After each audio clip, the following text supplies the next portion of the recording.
अब हमहु पटाई हमहु पटाई हमहु पटाई हमहु पटाई तोरा चाची के हमहु पटाई तोरा चाची के डीजे संदीप राजनीति तमकुड़ी राज कुशीनगर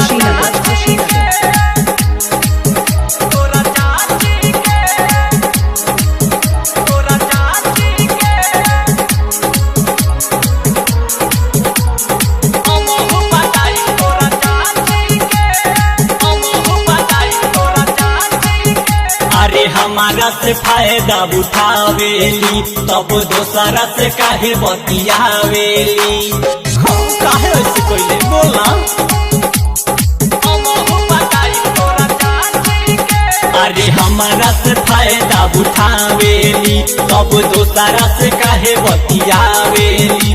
अरे अपने से मार बगाल में अपना चाहती से तोरो से भी या सुंदर प्यार के समुंदर ते तो अब लागो तारे बड़का छुछुंदर। सुन कमावा जे करब या बाटी के अब हमहु पटाई तोरा चाची के। सुन कमावा जे करब या बाटी के अब हमहु पटाई तोरा चाची के। हमहु पटाई तोरा चाची के तोरा चाची के। डीजे संदीप राजनीति तमकुड़ी राज कुशीनगर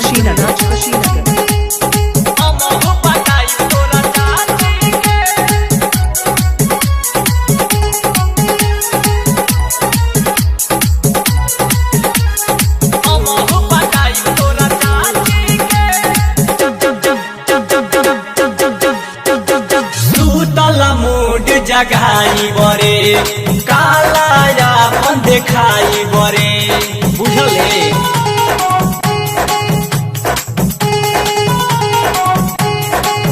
अरे सुतल मूड जगाई बरे काला यापन देखाई बरे।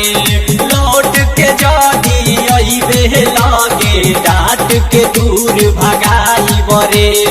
बाद में तोहरा बुझाई रे जब जब देखबे दुखाई रे। अब मन से माजा ले हम उठवा काटी के। बाली देंगे कनबाली देंगे और उठ के लाली देंगे। तुम कुछ भी बोलोगी तो काटल काटल गाली देंगे। सुन कमावा जे करब या बाटी के अब हमहु पटाई तोरा चाची के। सुन कमावा जे करब या बाटी के अब हमहु पटाई तोरा चाची के। हमहु पटाई तोरा चाची के हमहु पटाई तोरा चाची के तोरा चाची के तोरा चाची के। डीजे संदीप राजनीति तमकुड़ी राज कुशीनगर देबो उनके दीवाना रे जान जाई सारा जमाना रे। बाद में बहुत पछताए के पड़ी तोरा बुझले। हाँ देबो उनके दीवाना रे जान जाई सारा जमाना रे। उनका से हमहु दिलवा लगाई बकरी है नाही माना रे।